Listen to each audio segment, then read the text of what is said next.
everybody, welcome back to the Claremont Classic Garage. Today we're going to talk a little bit about 3rd Gen Ram steering boxes.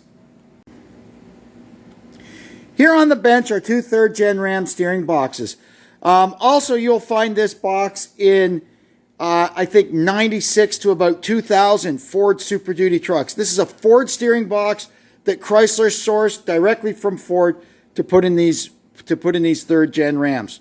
Now, what we've got here on the bench is, this is a diesel box, and this is a gasser box.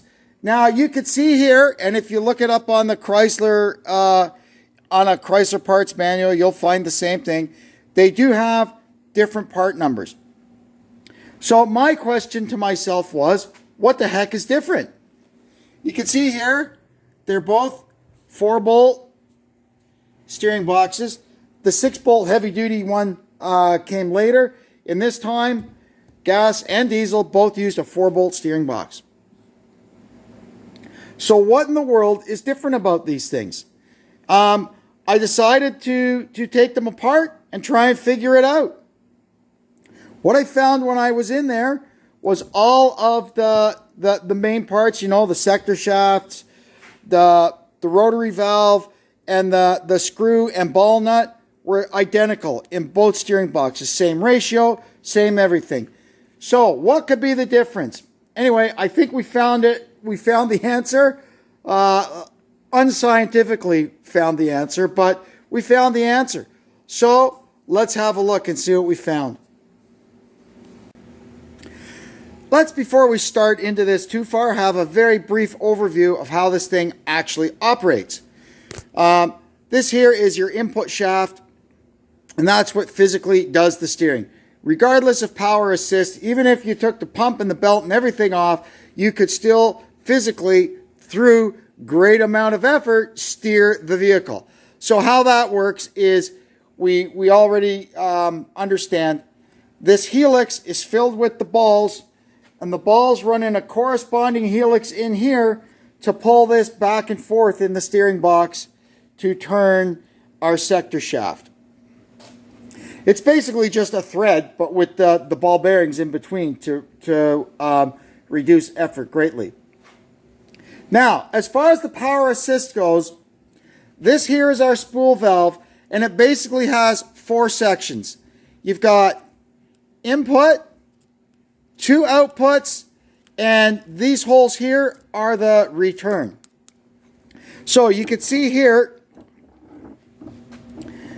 this is the pressure in, which lines up with this port here and is sealed by these 2 seals here. This one here is the pressure out, which is basically contained by this seal and the seal here around the shaft, and it comes out this port and up to here and back to the cooler and then to the pump.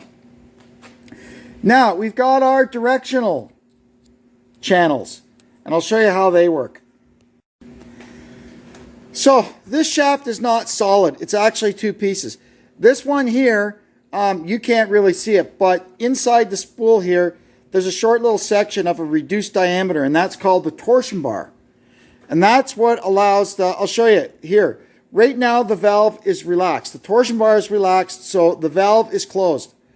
The input pressure is not directed to either of these, and it's just dumped right to the output and back to the sump. But if you want to turn, say we want to make a right-hand turn, you see that? You see how that torsion bar allows the inner shaft to turn relative to the spool valve. So what this is going to do now, it's going to open a channel. It's going to open a channel to this passage here. And this, it's really hard to see down in here, but there's a groove cut around in here which is connected to this passage. So that oil will come out of here and it'll end up coming up this passage, which in turn connects with this passage and goes all the way down to the bottom of that housing there. And this is our piston. So that channel has a port that dumps on this side of this piston and pushes the piston that way, which gives you your power assist. And when you want to turn left, same thing. You tell this thing, turn left, and it directs the fluid to this passage, which will make it come out this passage, which basically fills this entire, well, it's already full, but it pressurizes this entire part of the housing and pushes on this side of the piston. And that's basically how it works. It's not that complicated. It's no different than a hydraulic spool valve like you would have on a loader or a log splitter or something, but it's a rotary spool valve, not a linear spool valve. Now here's something interesting for you. This is our steering box that we just took apart. We're waiting for all the parts to dry, and then we'll inspect everything and make sure it's good to go back together. This one here is out of a Ram 2500 gasser. Now, if you go by the Chrysler part number, they both have their original tag on it. They are different part numbers. And if I look them up, that's correct. Diesel uses this box, gassers use that box. I went so far as to look at, to check, say at Rock Auto, an overhauled, a reman steering box. Cardone shows the same number for everything. So I don't know what the difference is between these two boxes. I've checked. All the parts are physically the same size. The input shaft, you can see they both have a yellow paint splotch on them. That would tell me they're the same. I don't see any difference. The ratio is the same on both of them. The only thing that I can guess is that there is some little difference up in here that they've done hydraulically to account for the extra weight over the front wheels on the diesel truck, because the diesel truck, I'm guessing, has about 600 pounds at least extra, maybe more, sitting on the front wheels. And so theoretically, it should take a little more assist to get the same feel, so that if you hopped in this gasser truck or this diesel truck, the steering would have the exact same feel. So what engineers can do, by varying the amount or the diameter of the torsion bar in here, they can control how much effort is required to open that valve and get the power steering working. And that, I believe, is what the difference is between this gasoline steering box and our diesel steering box.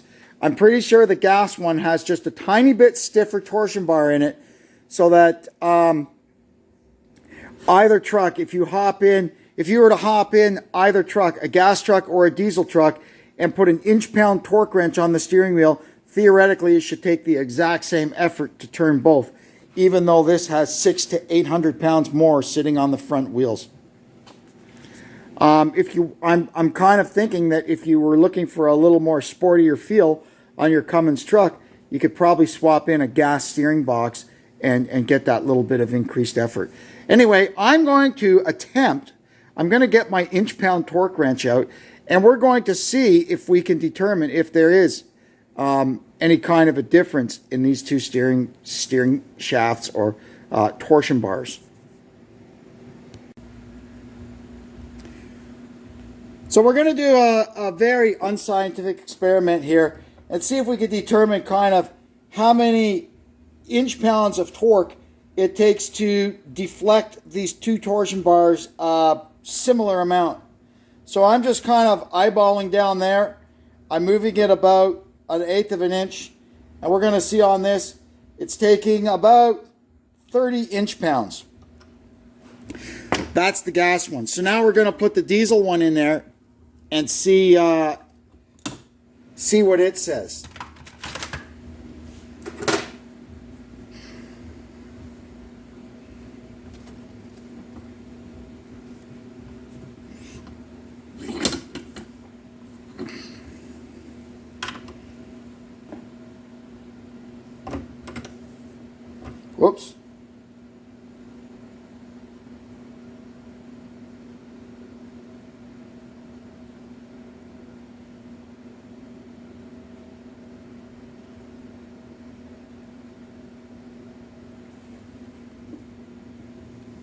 Just kind of getting a feel for it here.